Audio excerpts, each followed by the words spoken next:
First of all, I'd like to thank Glenn very, very much. And I'd like to thank Ken and everyone here for inviting us. We've only been here a short time, but we absolutely love Pensacola.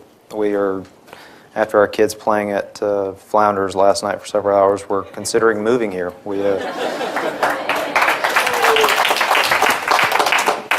But having been through several natural disasters with John Edwards as a presidential candidate, as a senator, I know how traumatic a pending disaster is, and I just want you to know our hearts go out to you and our prayers go out to you. I also want to have a very special thank you to Glenn Sturm. Glenn was the first person, despite all the newspapers and TV reports and nationwide gossip about me, to believe in me and my family and to actively stand beside us when the world thought the worst. In the middle of the chaos, he put me and my wife on a plane to his home in Jackson Hole, and he gave us love and respect and a belief that we could speak truth to the tremendous and intimidating, scary power of John Edwards and his friends. I hope you get a chance to meet him. I hope you have someone like him in your life. He has true courage. I'd also like to say a word of love for my wife, Sherry, sitting right here, who stood by me through it all, finding solution after solution. There's no one tougher anywhere, more beautiful, or more strong.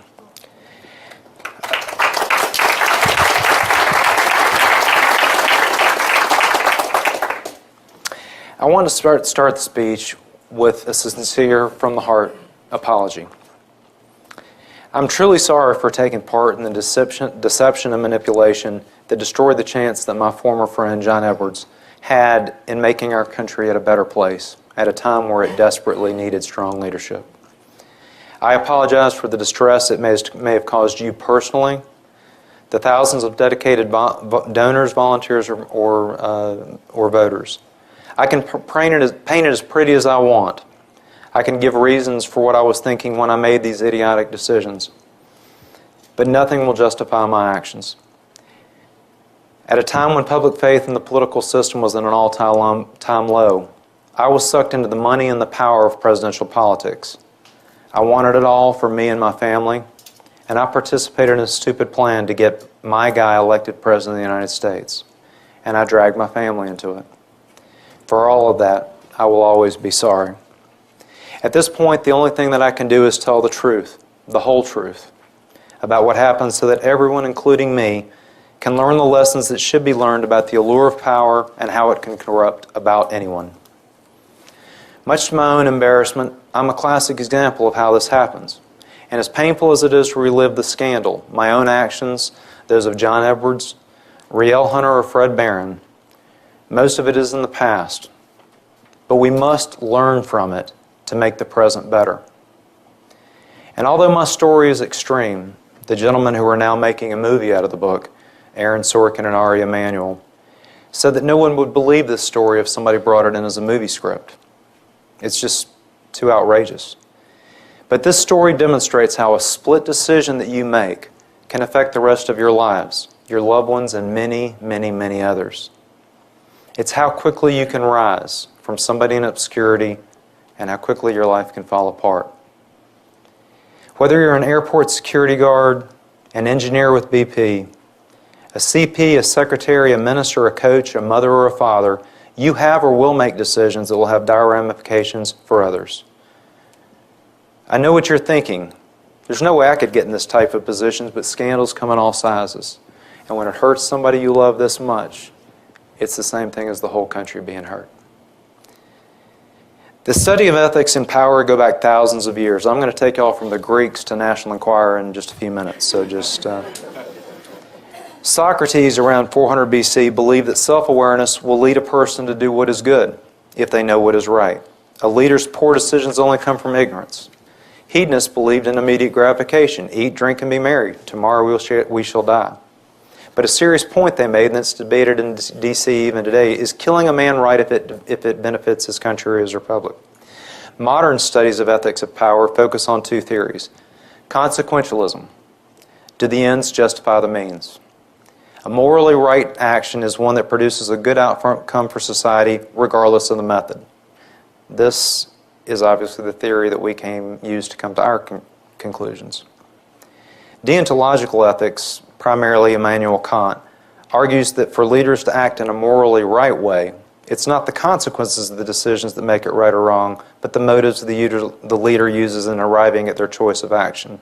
It's basically the golden rule: do unto others as you would have them do unto you. No matter bad the income, virtue and truth are the most important factors in any leader's decision making. Now, as much as ever, we need strong leadership. War, unemployment, poverty worldwide, biblical disasters. And if you follow the way we're selecting our leaders today in South Carolina, Illinois, across the country, the political system has turned into a sick joke where hatred and humiliation rule. So how did I get involved in this scandal? How did I get them involved in this scandal? A friend who also worked for the Edwards and loved the Edwards dearly recently wrote about this scandal in the Huffington Post. How did this happen? This is politics, American politics, where dysfunction breeds like mold after a rainstorm. Like any story, it was a slow boil. One lie built upon another action causing a reaction, fear taking over the impulse to do what is right. In my words, we just kept throwing kerosene on a fire and wondering why it didn't go out. But we can't let the soap opera quality of this scandal or others like it make us ignore the lessons. Americans and the world in general have long since given up on improving our political system. We are viewed worldwide as teenagers given the keys to the fastest car and an unlimited credit card. The daily announcements of another politician or business leader's financial impropriety, sex scandal, or ethical violation is ignored. Late-night jokes, tawdry tabloids, blogs and newspapers rain down judgment after judgment. And it causes all of us to look away and act like the leader who caused the latest impropriety isn't like the rest of our leaders or people who we're considering for leadership positions. Our most meager of expectations of our politicians are lowered time and time again, and we never stop to examine how we can improve our system so this won't happen again. In this case, my case, we try to act like John Edwards wasn't a legitimate candidate for the White House. Sex scandals have happened over and over again in the United States and the world history, and nothing has changed. Each time we act like it's a rare occurrence, when in truth we never learn about 90% of the scandals, and that's just a low number. It didn't begin with or end with Gary Hart, Bill Clinton, John Edwards. Just this week, Representative Souder, Mark Sanford, Nevada Senator John Ensign, Mark Foley, with the Pages, the Tickler, Eric Massa, Idaho Wide Stance, Larry Craig, or the Sheriff of Wall Street, Elliot Spitzer. Just recently, just last week, former Staten Island Representative Vito Fossely, the one who resigned after they found out that he had 2 separate married families with children, has just been renominated and is the overwhelming favorite. There are tons of reported but unproven affairs. Just this week, the National Enquirer is reporting that they have proof of Obama and a woman named Vera Baker. You might laugh, but that's how it started with John Edwards. John McCain, Vicki Eisman, John Kerry, Alexander Polier, the first Bush with his appointment secretary. And these are just recent sex scandals. I can't even begin to talk about the volumes of scandals like Blago or Abramoff. Scandals aren't discovered for decades, if ever. And sadly, catching a politician isn't news anymore. So how did it happen to us? As with so many careers or businesses or athletes or candidates who have quick success, we were starstruck. I read recently, "Don't fear failure. Success ruins many more people." I've come to realize that is so true. That's why I'm here talking to you about power and ethics. In less than 9 years, I and the man I worked for went from normal, reputable people in North Carolina who no one had ever heard of, they all thought he was the psychic, John Edward, to within steps of the most powerful positions and the powerful offices in the world. 3 times in 9 years. He hadn't even voted prior to that. It ended as the #1 political scandal of the decade, and it's one that will not soon be forgotten. Personally, I grew up the son of a prominent minister in the violent South of the 60s, 70s, and 80s, at a time when civil rights and equal rights, when marches, riots, sit-ins, and hatred were the societal norm and on TV nightly. My father and his contemporaries stood up for the rights of minorities and women. We had crosses burned in our yard, rocks thrown through our windows, and callers regularly threatened to rape and kill my mother. My father and his friends, leaders like Governor Terry Sanford, Julius Chambers, Dr. C. Eric Lincoln, and William Friday, lived the fight in North Carolina during these times. My father, who was a redneck, born to rednecks in western North Carolina, the first in his family to go to college, was not expected to be this type of leader, especially in a socially conservative atmosphere like the prestigious Duke Chapel, where he preached for over a decade. And ironically, to the story that I'm involved in, it's also where he had an affair that ended his brilliant career in his 40s and broke my family completely apart. Growing up around these leaders, I dreamed big, and I had great expectations of helping change the world for the better. As an adult, chasing these dreams, I completely lost my perspective. And that's what happened with Edwards and with me right behind him. In 1998, when I met him, he was a good guy, with idealism just pouring out of him. I can't tell you what a great guy he was back then. The first 5 years I worked for him, he had great potential, and at the end, politics changed him. When Sherry and I first met him, he spoke to a group of powerful trial lawyers, and he swept them off their feet. His son had just recently died in a tragic accident, and he was recovering from the death. And one day he watched the movie American President. And this guy who had never voted, who had no previous experience, didn't even know what school vouchers were, decided to run for U.S. Senate with the plans of eventually running for the president. No experience. He didn't have any policies, just a call for change, hope, and help for the defenseless. If that sounds familiar, it might be. It came up in the last election. But he had charisma and he had idealism. North Carolinians didn't think he had a shot, so this crowd was kind of sparse. But after a few minutes of talking, he vividly painted a picture of those his campaign, our campaign, would be about. He actually had us all close his eyes with the line and dream about who these people would that his campaign would affect. He closed his powerful speech with a line from Gandhi, that we should be the change that we've all waited for, that we can make things better. He was elected with grand sweeping ideas that made us believe we could work nationally to help people in small personal ways. I felt like he was the JFK of our generation, that we were going to change the world. And soon, after telling my wife, after hearing him speak one time, he was going to be President of the United States, I landed a low-level job and started working my tail off. And it wasn't just me and the lawyers who were starstruck with this new man. Time magazine called him the natural. The Democrats called him the new golden boy. The New Republic said he was a once-in-a-generation talent, more gifted than Clinton. Pat Leahy called him the best debater the Senate had seen in 25 years. And Hollywood and Wall Street loved him. People magazine named him the sexiest politician alive. And overnight, he went from eating buffalo wings with me in North Carolina to having lunch with Warren Buffett, dinner with Warren Beatty and Annette Bening, and drinks with John McCain and Ted Kennedy. And drip, drip, drip, it started. John and Elizabeth Edwards both began to see themselves as larger than life and entitled to anything. And instead of seeking to serve the nation, they began to expect to be treated like royals who should be granted every wish because they were willing to share themselves with the world. And we all enabled them, sharing their bright visions of saving the world and our dreams of sharing that with them. I would go from getting gigantic donations or pulling off some minor miracle, we need a jet in 30 minutes in Port St. Lucie, to, Andrew, can you pick up Kate at the airport? I don't want her to have to take a taxi. Or one day after I'd just gotten a $2.25 million donation to permanently endow the Poverty Center at the University of North Carolina. Can you clean up my house? How about picking up a Christmas tree for us? If you don't do it, I'll have to, and I won't have time for this meeting. I love you, man. I love you. Do it for the cause. We're all sacrificing.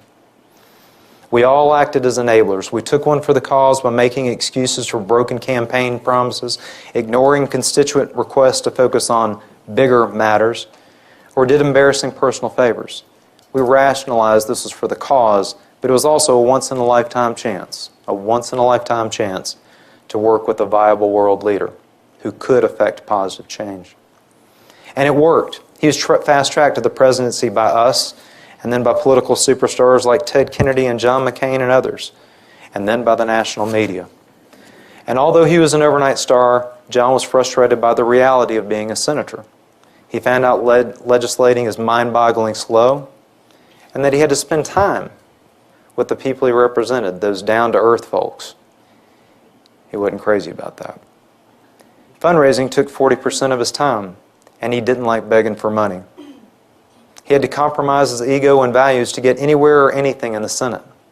And in the beginning, he hated D.C., which is 6 square miles of ego where everyone thinks the world revolves around them. There's an old joke that the first thing every senator sees in the morning is a future president in the mirror. Soon he asked me to come to D.C. to be his assistant, and I almost got fired in my first couple of days. I accidentally was using the line reserved for other senators in the White House to call the senator. All of a sudden, the senator's private door boomed open. I had 2 phones on each ear, and the buzzer was ringing that I didn't know what it meant. And Senator Kennedy was screaming at me, holding a huge dog, about how I was keeping him from making John Edwards president because I didn't answer, and I'm paraphrasing here, the gosh darn phone. The next day, I saw a very different, friendly Kennedy, who asked me how my first week in D.C. was going. I told him he'd had a couple of bottles of wine, so he was a little bit more friendly. I told him I was working and sleeping, and it was hectic. He looked at me and replied, "Yeah, the media sure has changed things. Back when I got here," and I'm kind of like the grasshopper talking to the great man, and he says, "Back when I got here, it was civilized. We'd get our work done by 1 or 2, and then we'd be over at the White House." You know, my brother was the president back then. So, yes, I know that. Chasing women and drinking with the press. Long pause.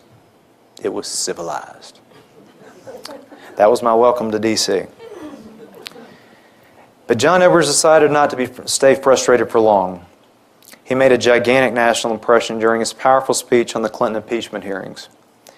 Soon he was seen by pundits as the perfect politician, an almost photographic memory, disciplined, charismatic, a great fundraiser, no record to attack, and he could bring the South into contention for the Democrats.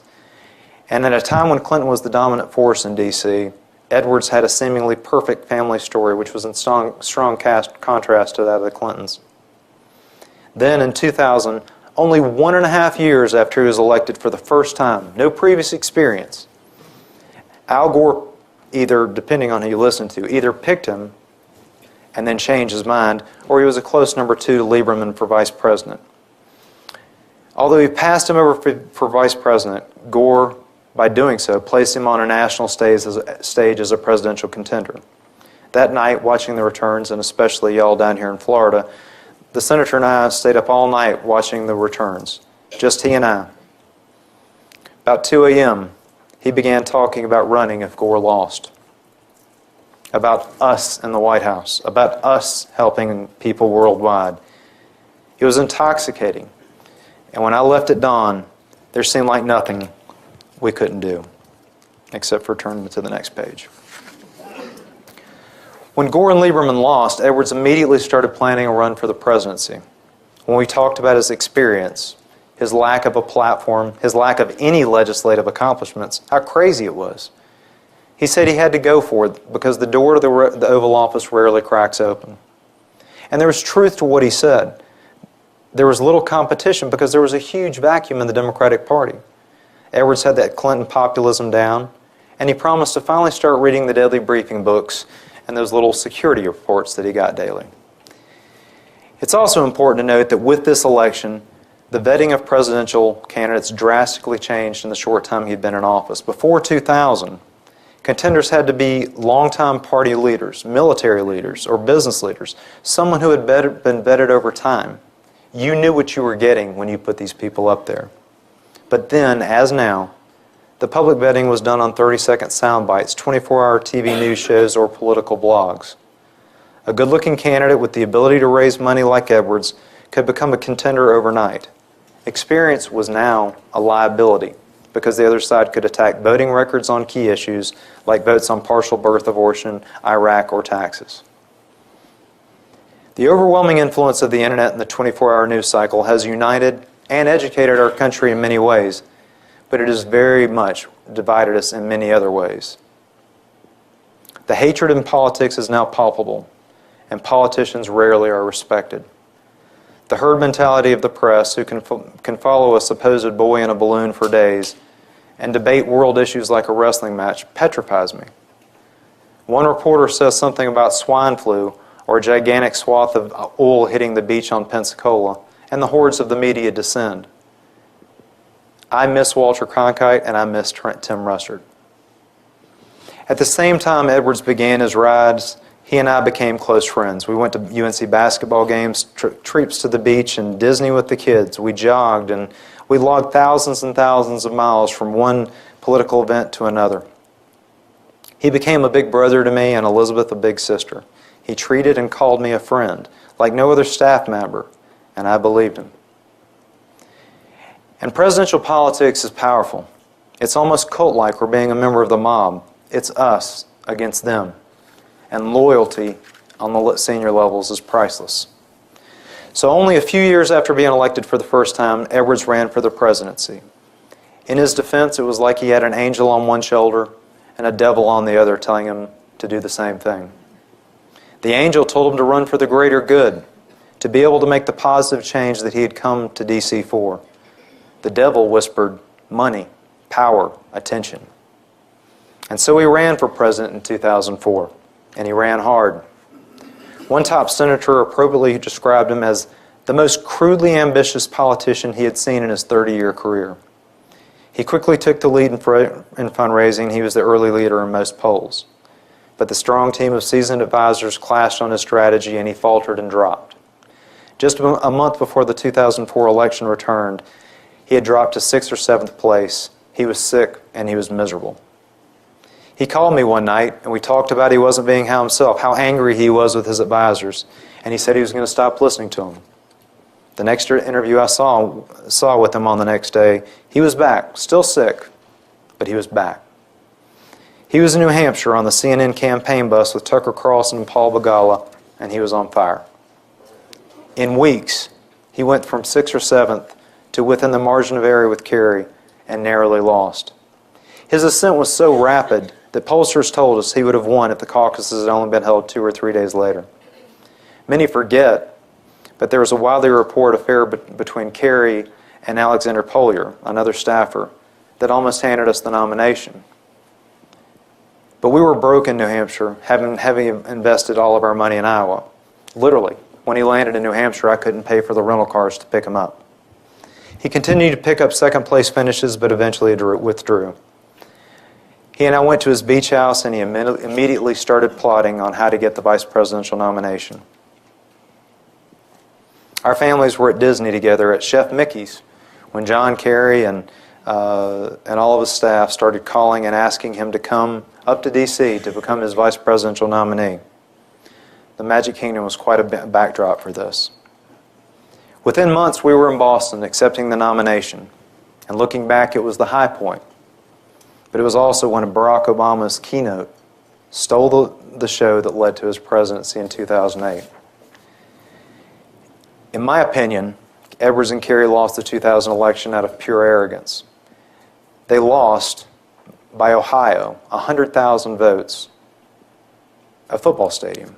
And they left $15 million in the bank that surely would have won the election for them. It was surreal on Election Day. I and Sherry were out on a duck boat tour, one of these old World War II amphibious vehicles. He had asked me to distract him while the returns came in. Around 4 o'clock, they called us and told us we had won, and for us to rush back to Copley Plaza to celebrate. We were moving into the vice presidential mansion. So we went back and listened to Bon Jovi and The Rain with the Thousands. All of us went to dinner, the families and close friends like Glenn Sturm. We went up at announcement time and hung up with the politicians and celebrities like Christy Brinkley, Larry David, Peter, Paul, and Mary. And like 2000, we lost in a confusing long night of debatable polls and reports of voter tampering. At 4 a.m., John Kerry was unable to address the crowd that had stood out in the pouring rain all day, and he had Edwards go out to address the crowd and tell them to wait. The day after the loss, we found out that Elizabeth had cancer. So overnight, we went from sitting in Boston Harbor, thinking we were moving into the vice presidential mansion, to being unemployed. There's nothing like presidential politics. We had to deal with Elizabeth's illness, the loss, and whether we had a job or health insurance to take care of our kids. At Elizabeth's request, I was the only staff member that was kept on. And soon after I knew I had a job, I quickly realized that John Edwards was the most likely nominee for 2008, despite the loss and despite the fact that he was no longer a sitting senator. There was little competition. Gore and Kerry were done because they'd had their shot. Daschle was the strongest Democrat, but he was not seen as presidential fiber. Hillary and Obama were then seen as possible vice presidential nominees in 2008, but most likely as potential 2012 candidates. And the drip, drip, drip continued. The vice presidential run with the Secret Service and the personal jets and his time with the Kerrys actually made him much, much worse. As soon as he ran, he started to lose what made him special. Politics changed him. And with it, what made me believe in him and what made me love him so much. I admit that I missed many signs that I should have seen because of his rapid-fire success. He had middle-of-the-night jogs, strange calls to my cell phone from women, or towels stuck under the door of his hotel rooms. And then there was the way that he tossed aside talented, hard-working people from North Carolina who were loyal to him and helped him get elected in the first place in 1998. And brilliant national advisors like David Axelrod, who he called an idiot when he fired him, and is now Barack Obama's right-hand man. Or Juliana Smoot, who they fired and said similar things, who went on to raise $750 million. $750 million. To put that in perspective, in 2004, both candidates combined raised less than half that. Hardworking friends like Glenn, donors, and volunteers were completely ignored. When people called and who had helped him, he would say, I don't have a time for their advice. I need their money. I don't have time to talk to them. So for over 2 years, from 2004 to 2006, the Edwards were treated as the first family in waiting, as they traveled the world meeting with world leaders, movie stars, and hanging out with billionaires. He even had a jacket with the number 49 for 49th president made on a leather jacket. So soon after 2004, the traits that had made him so special started to disappear, everything except for the charisma. I've often said that he had everything you could possibly want in a president, except for a platform and ethics. This new attitude led to what the staff called the 3 H's. The 30,000 square foot mansion, or house, the hedge fund job, which paid him $500,000 a year for doing little for a group that opposed most of what his platform stood for, and of course the most expensive haircuts that were so widely reported. There was a 4th H dealing with Riel, but we won't talk into that. I was disappointed but not surprised when I started to figure out his affair in 2006, but I was so caught up in my own ambitions, I ignored and overlooked it. And by the time the rumors of the affair started to become public, Edwards was leading in Iowa, which has predicted 5 out of the last 7 nominees, and he was rising quickly in New Hampshire. John Edwards met Riel Hunter in early 2006 when he was doing a tour with Danny Glover with labor leaders to improve hotel wages. He and Riel slept together the first night and continue to see each other now. I never thought he had affairs until 2006. My father had suffered from an affair that broke our family apart, and I admit, I looked for it. I didn't see it. I should have. But after Riel, it's absurd for any senior staff that was around the Edwards for more than 5 minutes to say that they didn't know that something was going on. And some of these people work in high levels in the current administration. Riel is a spiritualist who believes she can foretell the future. She believes she and John's baby is a reincarnation of a Buddhist monk that died shortly before the baby was born, and that the baby is a combination of her abilities and Edward's, his charisma and so on and so forth, and that the baby has been sent here to save the universe. Elizabeth began tracking the calls of every staffer around the Edwards, around the senator, so they used my personal cell phone to make contact with each other. After a few months, Riel told me they were sleeping together, and I became an enabler. One night he called me late from a bar to have her put on payroll. She was hired to do what she called webisodes, or a look at what a presidential campaign really is like behind the scenes. She traveled with him almost continuously until December, when Elizabeth had her fired. And he became stranger and stranger. I went with him to the hospital for a procedure on one of their children. After the child was fine, he and I walked to the cafeteria for some coffee, and I suggested we call his family. He agreed, and we called his parents.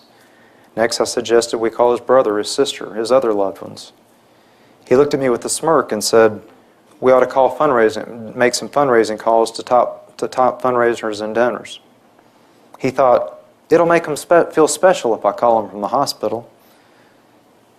It'll help them become more dedicated. I was with him as he did similar scary drop-ins at funerals just for a few minutes to make people feel that he was dedicated to them. He was scary. My relationship with Elizabeth also began to deteriorate. And I later found out that every time she got suspicious of a note, a call, anything, he blamed it on me. And because we were with each other almost all the time, it worked perfectly. Strangely, this made us as close as ever. He opened up to me about his true feelings about Elizabeth and about Riel. He started to tell me way more than I wanted to know. But he was also leading in nationwide polls, and I was raising millions and millions of dollars. So I admit it was a very heady time for me. After one huge blowout screaming match with Elizabeth that canceled an event, I cleared out the VIP holding area and had a heart-to-heart with him. I told him I believed in him, that he could be a great president, and that he could affect positive change. But he had to deal with his relationship with his wife. They didn't love each other anymore. She had run all of the talented, dedicated staff off from 1998 and 2004. I begged him to talk to her, work out something, but you can't keep canceling events to deal with your situation.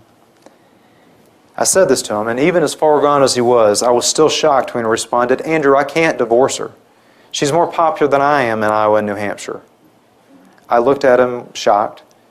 Not I love her, she's the mother of my children, but no, she's more popular than I am in Iowa. I need her to win. In the fall, things began to completely fall apart. Riel traveled with him to Africa for a humanitarian tour, and the staffer with him was floored and petrified at how obvious they carry on. When they returned, he came home, dropped his bags, and fell asleep. Unfortunately, he forgot to turn off the secret phone that Riel had purchased for him. She called, and Elizabeth answered the phone and didn't say anything.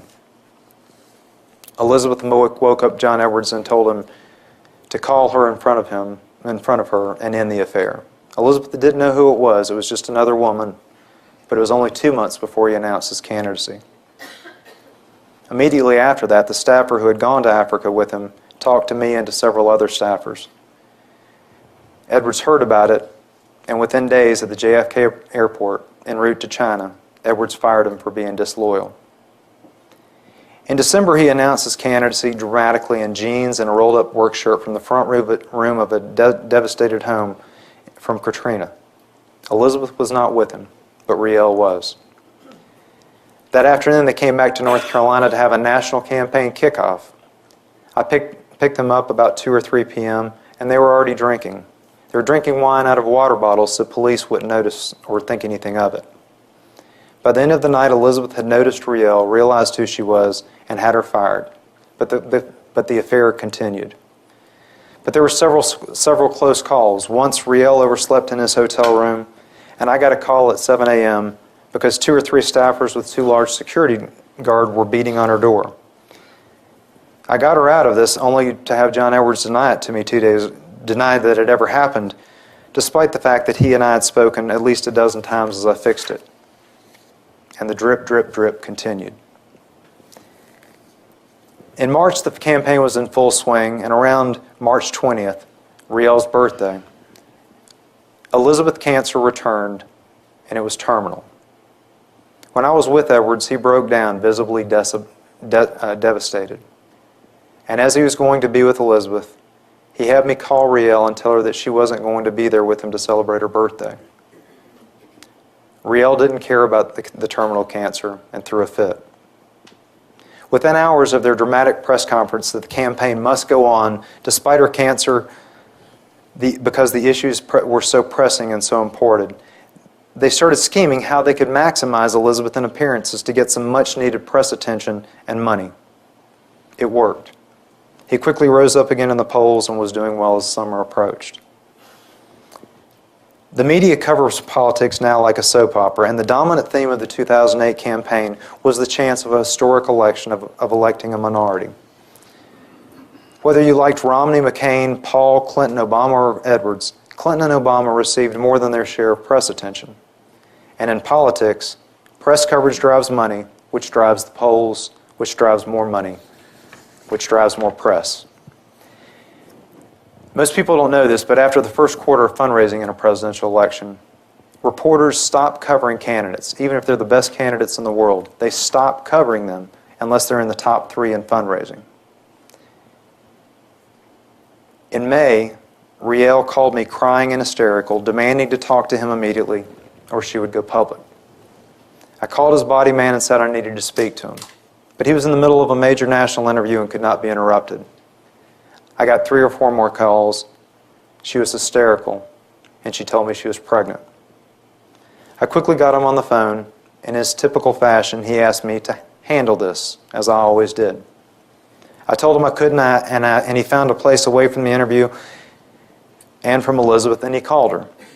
He tried to get her to have an abortion, and then he tried to convince me to get her to do so. He called her derogatory names and said it couldn't be his.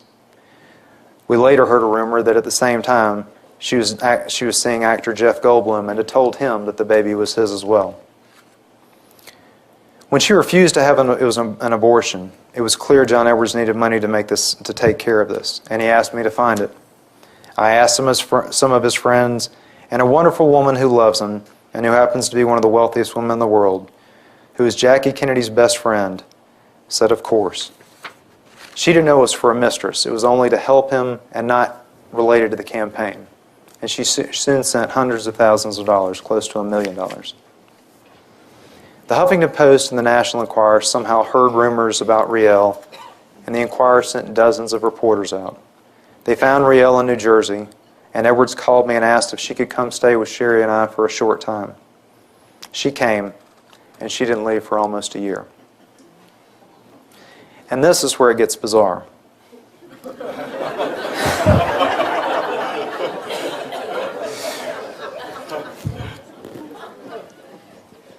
Edwards decided, since Riel was now visibly pregnant and due in a few months, for me to get a house near mine in Chapel Hill. That way, whenever he was home, he could act like he was coming to see me and actually go visit her. At this time, he was really heating up in the campaign and the polls, and Elizabeth was tremendously popular.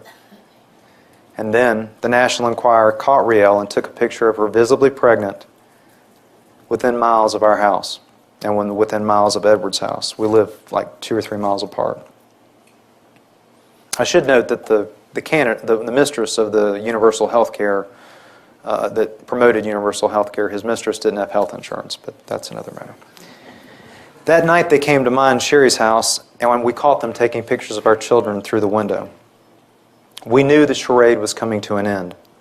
And the next day while Sherry and I were in PetSmart buying a turtle aquarium, and then we went through McDonald's to get a Happy Meal for our son, Edwards asked me to claim that I was the father of the child.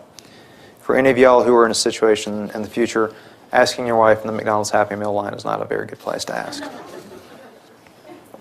So that was how the drip, drip, drip ended up with my family being asked to take one for the team. He threw in the soldiers in Iraq, for the millions in poverty, so that his dying wife wouldn't find out, for loyalty, for my job security, for a bright future for me and my family. And we only had a few hours to make a decision. It was surreal and scary. And when he said, we just can't tell Elizabeth about this affair right before she dies, all 3 of us, Sherry, Riel, and myself, agreed. We followed the time-tested plan of dealing with any ethical dilemma, just like Clinton, Tiger, Wall Street, or BP right now. We ignored, denied, covered up, blamed others, and hired a bunch of lawyers until we were forced to tell the truth. And the crazy thing, everybody asked me, how the heck did we think this would work? The crazy thing is but for the National Enquirer, this story worked. From December, before the caucuses started, until Obama was elected, July 22nd, he was the leading nominee at times for president or a shoo-in for vice president or attorney general. But for him being caught at the Beverly Hilton, he probably would be attorney general right now. Over time, I realized I had placed us directly in the middle of a plan to gain the presidency, and we were between 2 billionaires, several millionaires, and many very powerful people not wishing us well. We were justifiably scared for our lives. We got the kids packed, the animals all sheltered, and we disappeared on a private jet early in the morning. We could go wherever Riel wanted, and we did. From fancy penthouses in Miami to a gigantic estate in Aspen to San Diego, and then finally to a Santa Barbara $20,000 a month rental that Riel insisted on because it had the right energy and it was close to her spiritual advisor. Of course, Edward's lost and dropped out in January, and the baby was born in February. And then he and Riel both stopped speaking to Sherry and I. They were done with us. And we were told to sell our house in North Carolina, move somewhere else, and never come back. He was now the leading contender for vice president. Both Clinton and Obama made trips to his Chapel Hill home courting his support. He planned on using his delegates to get them to name him vice president. He had a bunch of delegates. He planned on the split convention, and he thought that he could walk in and pick who the actual president would be. He and Obama really hit it off, playing horse in the Edwards indoor full-length basketball court. I don't think he and Hillary played horse. In June, after not hearing from him for about 3 months, I demanded a meeting, and we met in the River Inn in Georgetown. He was 2 hours late and cocky because of the standing ovations he had just received as a stand-in for Obama. I was furious, and we almost got in a fistfight. I told him how much he had changed and how disgusting it was that he now treated people who loved him as disposable. It hit a nerve, and the next day he called me and told me repeatedly he wasn't sure what he was going to do about how I spoke to him. It was a threat. He was on top, and he was untouchable. The next month he was caught at the Beverly Hilton with his mistress and child. He soon did a dramatic interview on ABC, which still implied I was the father. Soon after that, the grand jury asked me a bunch of questions, and his career and his popularity plummeted. Still, we continued to receive threatening emails and phone calls from Edwards and their supporters, blaming us for all that went wrong. Then Glenn called and brought us to Jackson Hole. He helped us learn that we could and should tell the truth, despite how scary the Edwards power was. But I waited for over 2 years, giving Edwards a chance to tell the truth. And he didn't, until just a few days before my book launched. And even then, he didn't do it himself. He hired a surrogate to do it for him. And then he went to Haiti, supposedly to do help. Almost a year ago exactly, we finally decided to write our book.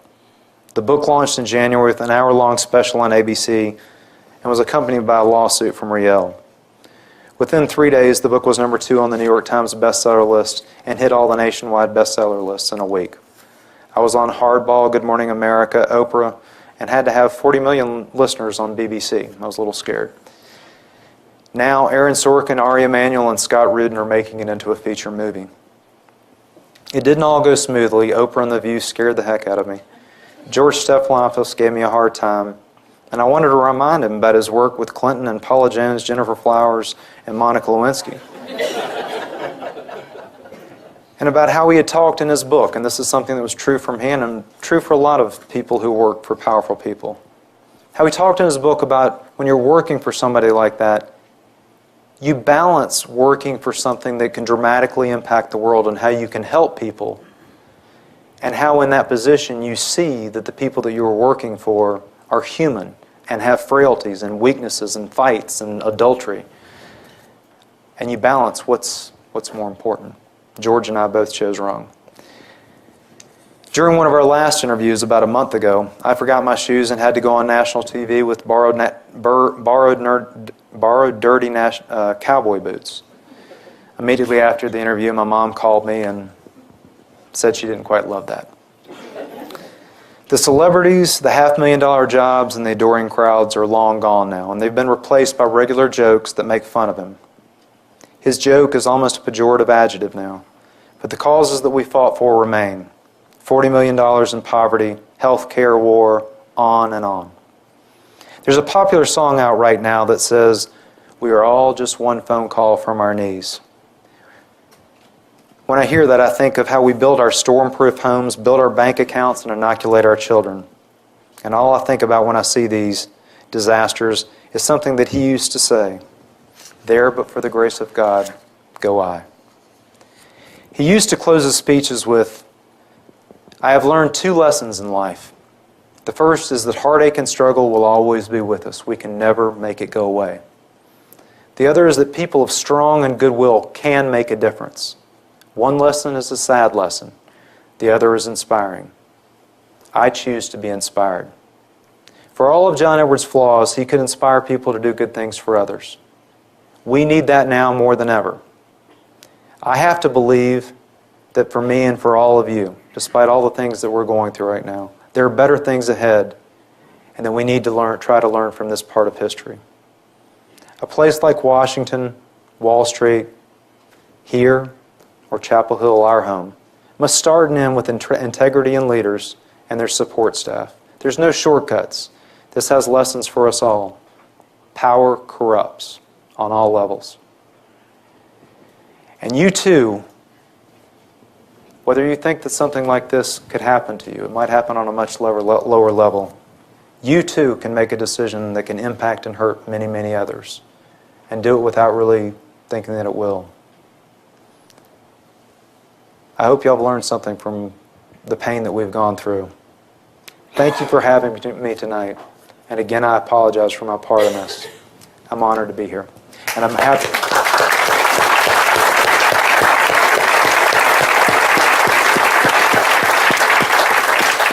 I'm happy to take any questions, harsh if you don't throw apples, about any of it.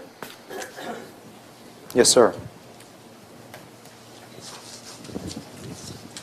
Was it a split-second decision, or did you have time to think about it before you make that claim? We had about 6 to 8 hours, which I would consider 6 to 8 decision. I believe it was a split-second decision. When you're making a decision with those type of ramifications, we had about 6 or 8 hours because we thought that the National Enquirer was coming out the next morning with the pictures of Riel and the pictures of our family. That's not an excuse. We made an awful and stupid and wrong decision, but it was a very short time. So, yes, ma'am. I usually get asked, what the heck were you thinking? But I grew up inside the Beltway in McLean, and I saw firsthand. I mean, you couldn't pull out of the driveway without hitting a politician. And you should have. So I saw what their lifestyles and their children's, and Right. and you were in it for years. You pretty much knew that going to funerals and saying hi and that sort of thing, that was pretty much modus operandi Right. for politicians. So Right. that was nothing new. Right. I think it's probably easy for all of us to be revisionist and periodically vilify somebody because we had a hard time with them. Right. Should we vilify him? Should we vilify you? Should we vilify neither of you? I don't think vilifying is the answer. Both of us. I mean, I admit my culpability. It's not so black and white. But my question is, at what point did you see, or did you take off the rose-colored glasses and see, it was like a communist parade in Beijing. There was red flags everywhere. At what point did you see that parade? He had always been an arrogant man, but it was kind of different with me because like he would sit there and he would do some real asinine thing, but because I was like a little brother to him, when he was with me, he was different, and so I would. I'm not trying to evade the question. I'm trying to explain it. So I would see him do something to somebody, like when he fired Axelrod or Juliana. I was so angry. These were dear friends of mine, and they were brilliant people. But then he would turn right around and do something charming or great. And it was a mixed bag, and it was like he had split personalities. I noticed things here, and there, but that's why I use the words drip, drip, drip. It was like something would happen, and then there'd be good pauses. And he would walk out in front of these crowds, and he would give this speech where you would just believe. You know, John Edwards had a gift that few people have of making a crowd. And some people have seen him when he looked like a used car salesman. He was either on or off. There wasn't an in-between. If you saw him when he was on, it was there. And so I guess what I'm saying is I saw several instances, and I admit that by 2006 I should have walked away. I should have, because I knew what was coming. But,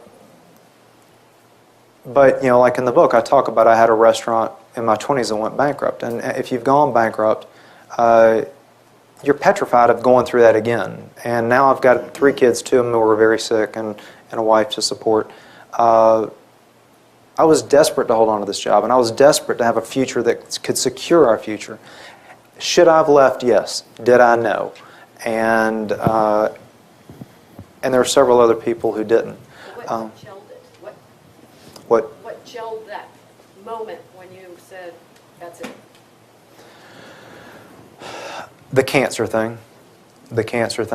I mean, it was palpable. I mean, when they did a thing, you know, announcing that she had terminal cancer, and within hours they were talking about how they were going to use it to advance themselves in the polls.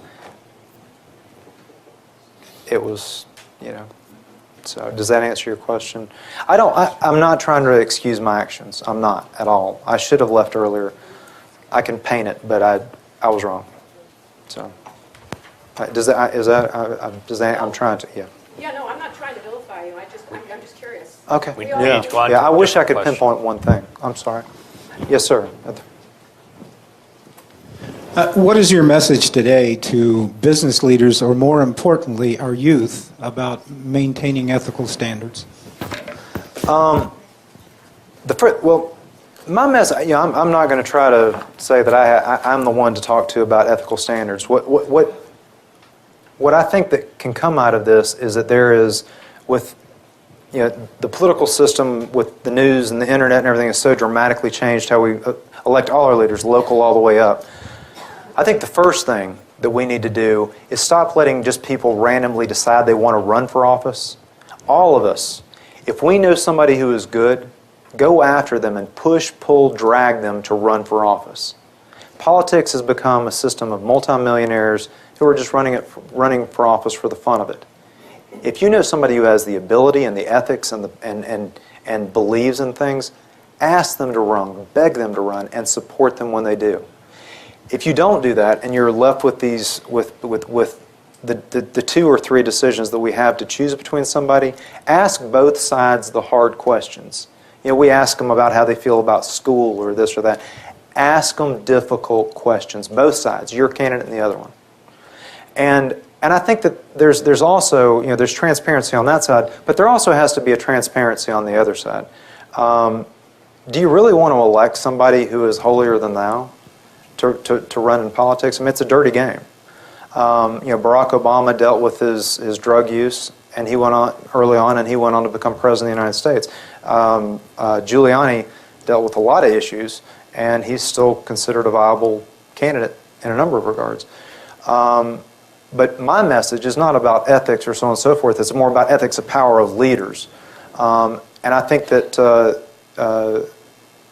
the system that we have right now, Iowa and New Hampshire are not representative of the United States at all. They're like 98% white, 98% middle class. It makes no sense for those 2 states to dictate who our leaders are. I think we need to change the system. My suggestion is to change it to a regional system where lesser finance candidates can compete. You know, like if they're in a regional area and they have to travel all over the place and advertise, they can compete. And we could do it within 15 days and do it and rotate it. So like the first time it's in the southeast, next time southwest, so on and so forth. But there are several ways for us to change the political system so it makes more sense. A uniform ballot for federal elected officials. I mean, it's just absurd. And for voter fraud to have occurred the way that it did here in 2000, Ohio in 2004, it's just absurd that we haven't done something to make it better. Does that answer your question? I'm not going to pretend to answer about ethics because I'm strict ethics. Yes, sir. I'm sorry, then I'll come right here. Y'all, everybody here would know a lot more about that than me. Well, I read a lot about your background, and it's very unfortunate that your split-second decision caused you so much hurt and pain for yourself and your family. But I would like to know what is your strategy now for repairing yourself? I mean, where do you go from here? What do you do next now that you have hit that point in your life? This is going to sound kind of cheesy, and I ended up writing the book. We started writing it for our kids. We never thought anybody would buy it. We sure as heck never thought it would be on the top of the New York Times bestseller list. At the end of the book, my father died right in the middle of this. And my dad, who was the one that got me involved in the politics in the first time. And when I was in hospice, just the night before he died, there was an old sermon of his that said, that I'd never heard before, that talked about me. I always used to get jealous when I was younger that he didn't talk about me in his sermons. He talked about the other kids. And the message in the sermon was essentially, we all try to be little Jesuses. We all try to be perfect. And none of us can be. And all that God expects you to be is to be the best you that you can be. And that's what I'm going to try to do. I'm going to be true to my wife. I'm going to be true to my kids. And I'm going to try to do the best I can every day. And if somebody asks me if I screwed up, I'm going to freely admit it. I can't do anything about the past. But I think there's a lot to be learned from what we went through. I would like to participate in election reform. And the movie that we're doing and the next book that we're doing addresses that. People don't know about soft money and how unbelievable it's a whole. There are so many things that are going on. Like there are hundreds. In the middle of what's crazy is in the middle of this time when I disappeared, I raised $3.25 million. I mean, this is while I was in hiding. Politics is so. People think politics are evil and corrupt. It's a lot worse than that. It's a lot worse than that. Yes, sir.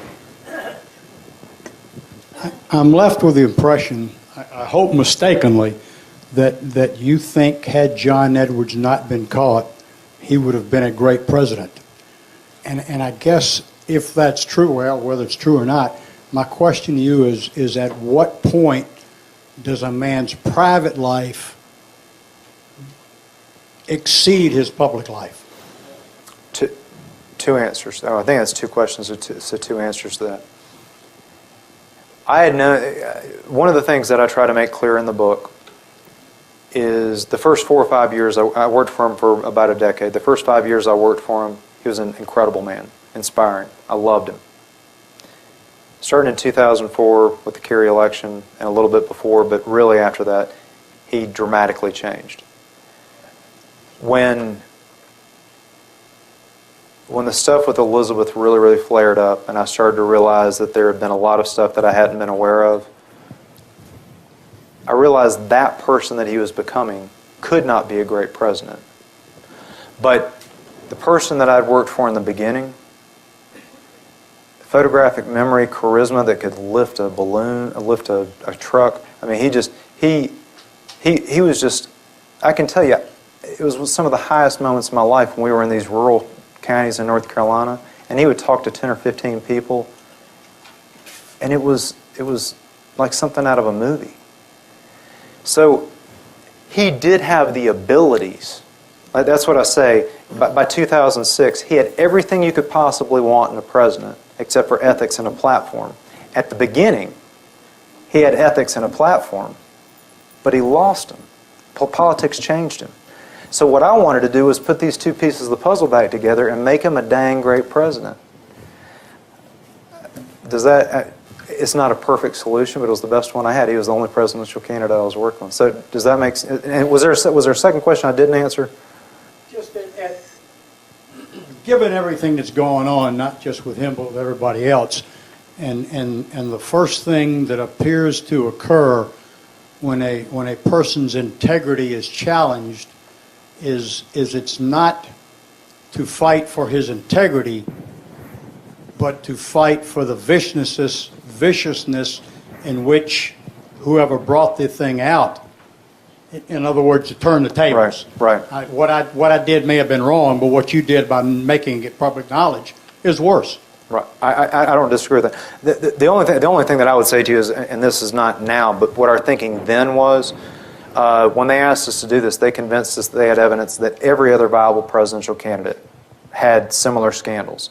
And so the argument that was made to us by Edwards and a few others was that it was either our candidate with a scandal or the other one with scandals. And since then, almost all of them have come out. And, you know, when you've spent 10 years and so, I'm not saying it makes, but politics in D.C. is rampant with scandals. And you just hope that you're, as much as I despise John Edwards by 2006, 2007 personally, I violently believed in the causes he espoused. And he was that representative. You know, I mean, I was truly touched by some of the education programs that we did, adopting high schools of dirt poor kids, the poverty tour that, you know, took up on what Bobby Kennedy did and LBJ did. I wanted to make those things continue, and I wanted to be a part of it, but it wasn't right. Time for one more question. Yes, sir. Back there in the back. Thank you very much. I'm sorry, you probably covered this, and I probably missed it, but when you admitted paternity, did you volunteer or were you asked? And if you were asked, what kind of pressure was put upon you? I should have my wife take that, but she might throw something at me. No, we were at PetSmart buying a turtle aquarium and then going through the Happy McDonald's meal line for our kids when we were asked, and John Edwards is one of the most convincing people you'll ever want to meet. And he made all the arguments, good versus evil, so on and so forth. But the closing argument was that my wife is about to die of cancer within the next several weeks. And we can't let this be on the front page of every newspaper as she dies. And after he said that, we all agreed. It was about a 6 or 8 hour period from the initial thing to then. So we were asked, begged, cajoled. But that doesn't make it better. We made a stupid decision. I keep saying that, but so I can take one more, or it's up to y'all. Whatever. All right, this time really is the last one. Yeah, okay. Right. Whoever you, yes, ma'am. I think you addressed some of this about some of the reform you'd like to see and how things are done. But would you talk a little more about how you sort of commented about, you know, power corrupting? So, short of, you know, the obvious act of raising our children to know more. So when they're in these positions... Well, that's a long-term solution. That's not a short-term solution. Yeah, that's, I mean... Yeah, but what would you... How do we keep people in office who, as you said, he started out wonderfully. I mean, you loved his platform. He had all of the tools. And how do we help... How do people not buy into the power and become corrupted by it all? I think there's a couple things. One, I think that people that contact and work with and write in about politicians, journalists included, the vitriol needs to be removed. We need to demand that networks like Fox, NBC, CNN report the news, not their opinions. Because what it is right now, the politicians, from state senators to presidential candidates to senators, respond to this, and it's no longer about the issues, it's about us versus them. And what that leads to, and what's crazy is in D.C., these guys will be screaming at each other on hardball, and then an hour and a half later they'll be having drinks at the Monocle together playing cards. And it's just a show like wrestling. I mean, it's crazy. And so I think the first thing that I would say is, one, demand that the media go back to treating politics not like a soap opera, but an issue-oriented that affects all of us. Get the hatred out of it, and put respect back into it. The second thing that I would argue is that we need real vetting of all candidates. There ought to be a basic form that everybody who wants to run for president has to fill out. I have to fill it out to get a YMCA card. And I think that the debates have become ridiculous now. We have 12 or 13 people up there in the early debates, and it's a waste of time. We need to have the debates start early so that by the end of it, we really know who it is that we want to represent. I have a crazy idea that a lot of people disagree with, and there's a lot of legal problems with it. But I think that, but it's something that could get worked through. Right now, we are ended up left with 2 candidates for major offices. I'm not suggesting a third party, but I'm suggesting that whoever is the third most popular candidate, whichever party they're in or whether they're in a party or not, that they get not public funding because we don't have the money to do it. And I know this is crazy and people are going to... But we demand that the top 2 candidates give 5 or 10% of however much they raise to this third candidate. That can be that. I'm sorry. Well, there's a lot. It's not working now. It's not working. I'm sorry. It's not working now. But it would never be passed. But it could work. And that third tier candidate might not win. But he could inject the arguments that are left out. Because what it is right now, the candidates run to the right or run to the left to get elected. And then they run to the middle to win the general. And if we have a third tier candidate, you know, I never thought that Barack Obama would win North Carolina. I grew up in Jesse Helms, with Jesse Helms in North Carolina. So things can change, but it'll only change if people get involved. And we were talking last night about, we've been through several disasters, and we were talking about what y'all are going through right now here. I would encourage y'all have. Collectively, y'all have so much power, and this place has so much brain power. You know, being somebody who worked with John Edwards through several disasters, let me tell y'all, when y'all call, email, write, Facebook, Twitter, their offices and shut them down, they get scared. They get scared. So I would encourage y'all with this. After what y'all went through last week, and this Herb, we went to the restaurant the other night. They were like, it looked like our house, 20 media trucks outside. I would encourage y'all, use every organization you're in, whether it be your church, AARP, anybody that has a substantial numbers, to call not just your local leaders. Call people in Iowa. Call people who are thinking about running for president. Call, email, text them. Write a script for other people to send and bombard the heck out of them. And demand town halls and demand accountability for how the money's being spent. It's beyond me why the local money that BP's spending is not being given to the local people. Y'all know this area better than BP does. But that's just my personal opinion. On that note, let's thank you.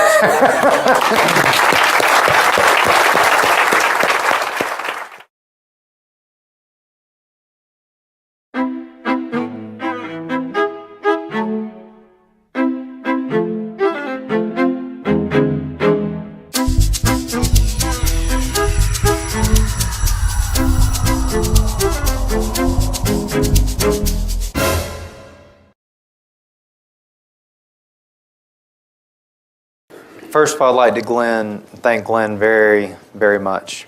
And I'd like to thank Ken and everyone here for inviting us. We've only been here a short time, but we absolutely love Pensacola. After our kids playing at Flounders last night for several hours, we're considering moving here.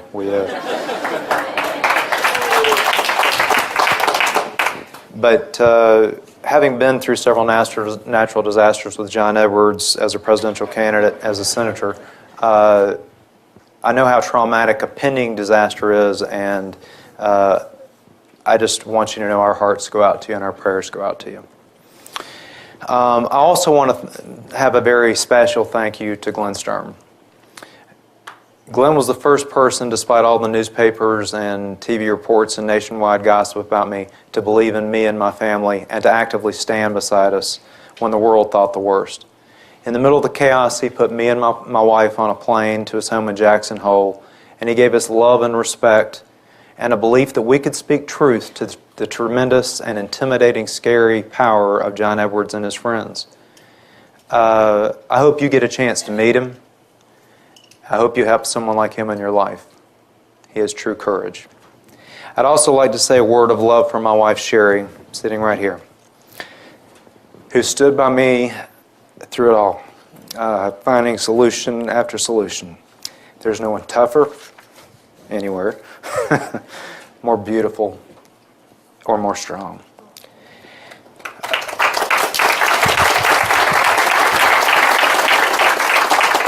This is politics, American politics, where dysfunction breeds like mold after a rainstorm. Like any story, it was a slow boil. One lie built upon another, another action causing a reaction, fear taking over the impulse to do what is right. In my words, we just kept throwing kerosene on the fire and wondering why it didn't go out.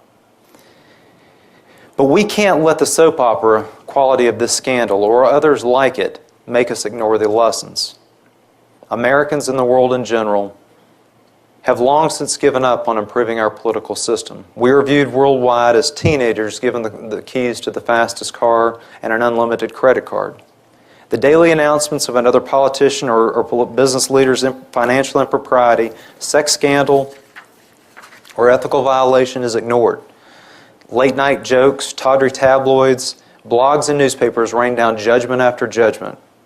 And it causes all of us to look away and act like the leader who caused the latest impropriety isn't like the rest of our leaders or people who are considering for leadership positions. Our most meager of expectations of our politicians are lowered time and time again, and we never stop to examine how we can improve our system so this won't happen again. In this case, my case, we try to act like John Edwards wasn't a legitimate candidate for the White House. Sex scandals have happened over and over again in the United States and the world history, and nothing has changed.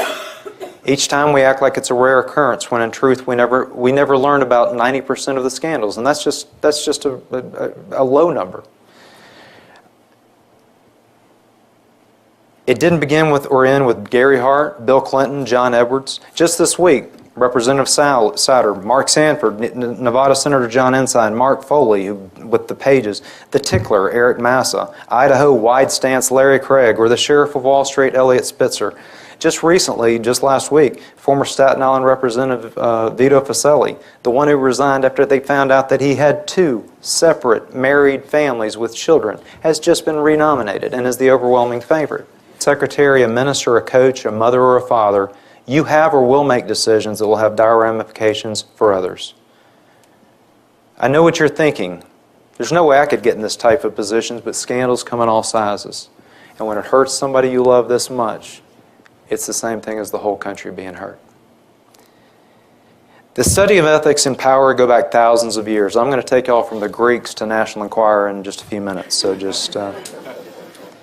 Socrates, around 400 BC, believed that self-awareness will lead a person to do what is good if they know what is right. A leader's poor decisions only come from ignorance. Hedonists believed in immediate gratification. Eat, drink, and be merry. Tomorrow we shall die. But a serious point they made, and it's debated in D.C. even today, is killing a man right if it benefits his country or his republic. Modern studies of ethics of power focus on 2 theories. Consequentialism. Do the ends justify the means? A morally right action is one that produces a good outcome for society regardless of the method. This is obviously the theory that we use to come to our conclusions. Deontological ethics, primarily Immanuel Kant, argues that for leaders to act in a morally right way, it's not the consequences of the decisions that make it right or wrong, but the motives the leader uses in arriving at their choice of action. It's basically the golden rule: do unto others as you would have them do unto you. No matter bad the income, virtue and truth are the most important factors in any leader's decision-making. Now, as much as ever, we need strong leadership. War, unemployment, poverty worldwide, biblical disasters. And if you follow the way we're selecting our leaders today in South Carolina, Illinois, across the country, the political system has turned into a sick joke where hatred and humiliation rule. So how did I get involved in this scandal? How did I get them involved in this scandal? A friend who also worked for the Edwards and loved the Edwards dearly recently wrote about this scandal in the Huffington Post. How did this happen? There are tons of reported but unproven affairs. Just this week, the National Enquirer is reporting that they have proof of Obama and a woman named Vera Baker. You might laugh, but that's how it started with John Edwards. John McCain, Vicki Eisman, John Kerry, Alexander Polier, the first Bush with his appointment secretary. And these are just recent sex scandals. I can't even begin to talk about the volumes of scandals like Blago or Abramoff. Scandals aren't discovered for decades, if ever. And sadly, catching a politician isn't news anymore. So how did it happen to us? As with so many careers or businesses or athletes or candidates who have quick success, we were starstruck. I read recently, "Don't fear failure. Success ruins many more people." I've come to realize that is so true. That's why I'm here talking to you about power and ethics. In less than 9 years, I and the man I worked for went from normal, reputable people in North Carolina who no one had ever heard of, they all thought he was the psychic John Edward, to within steps of the most powerful positions and the powerful offices in the world. 3 times in 9 years. He hadn't even voted prior to that. It ended as the #1 political scandal of the decade, and it's one that will not soon be forgotten. Personally, I grew up the son of a prominent minister in the violent South of the 60s, 70s, and 80s, at a time when civil rights and equal rights, when marches, riots, sit-ins, and hatred were the societal norm and on TV nightly. My father and his contemporaries stood up for the rights of minorities and women. We had crosses burned in our yard, rocks thrown through our windows, and callers regularly threatened to rape and kill my mother. My father and his friends, leaders like Governor Terry Sanford, Julius Chambers, Dr. C. Eric Lincoln, and William Friday, lived the fight in North Carolina during these times. My father, who is a redneck, born to rednecks in western North Carolina, the first in his family to go to college, was not expected. I want to start the speech with a sincere, from the heart apology. I'm truly sorry for taking part in the deception and manipulation that destroyed the chance that my former friend John Edwards had in making our country a better place at a time where it desperately needed strong leadership. I apologize for the distress it may have caused you personally, the thousands of dedicated donors, volunteers, or voters. I can paint it as pretty as I want. I can give reasons for what I was thinking when I made these idiotic decisions. But nothing will justify my actions. At a time when public faith in the political system was at an all-time low, I was sucked into the money and the power of presidential politics. I wanted it all for me and my family, and I participated in a stupid plan to get my guy elected President of the United States, and I dragged my family into it. For all of that, I will always be sorry. At this point, the only thing that I can do is tell the truth, the whole truth, about what happened so that everyone, including me, can learn the lessons that should be learned about the allure of power and how it can corrupt about anyone. Much to my own embarrassment, I'm a classic example of how this happens. And as painful as it is to relive the scandal, my own actions, those of John Edwards, Riel Hunter, or Fred Barron, most of it is in the past. But we must learn from it to make the present better. And although my story is extreme, the gentlemen who are now making a movie out of the book, Aaron Sorkin and Ari Emanuel, said that no one would believe this story if somebody brought it in as a movie script. It's just too outrageous. But this story demonstrates how a split decision that you make can affect the rest of your lives, your loved ones, and many, many, many others. It's how quickly you can rise from somebody in obscurity and how quickly your life can fall apart. Whether you're an airport security guard, an engineer with BP, a CP, a